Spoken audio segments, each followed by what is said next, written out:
Pemirsa, masyarakat Bali antusias menggunakan hak pilihnya pada Pilkada serentak 2024 Rabu 27 November dengan mendatangi TPS-TPS.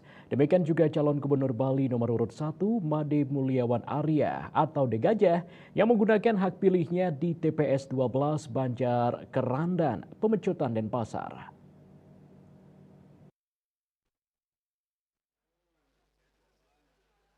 Calon Gubernur Bali nomor urut 1 Made Mulyawan Arya tiba di TPS 12 Banjar Kerandan, Pemecutan, Denpasar sekitar pukul 11 WITA. Dengan menggunakan pakaian adat Madil, pria yang akrab disapa Degajah datang ke TPS tersebut ditemani oleh istri dan kedua anaknya. Sebelum melakukan pencoblosan, Degajah melakukan persembahyangan.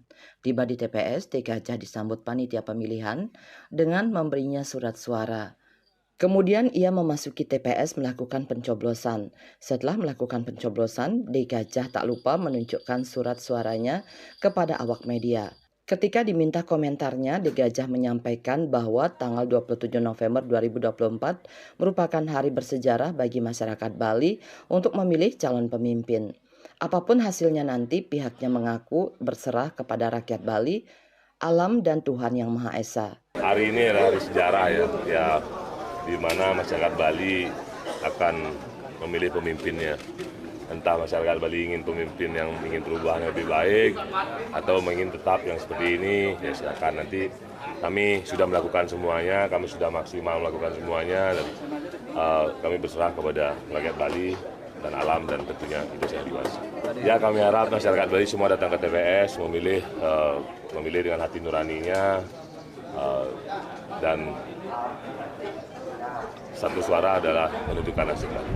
Apa? Target kemenangan mungkin Target kita serahkan pada masyarakat. Kabupaten mana mungkin Pak di Bali? Ya, kita serahkan pada masyarakat semua. Artinya ada pesan, ya artinya siapapun yang terpilih nanti, mari kita bersinergi untuk membangun Bali. Sementara itu di TPS 12 Kerandan, jumlah pemilih tercatat 376 orang. Kegiatan pemungutan suara di TPS ini berjalan tertib dan lancar. Andika, Bali TV.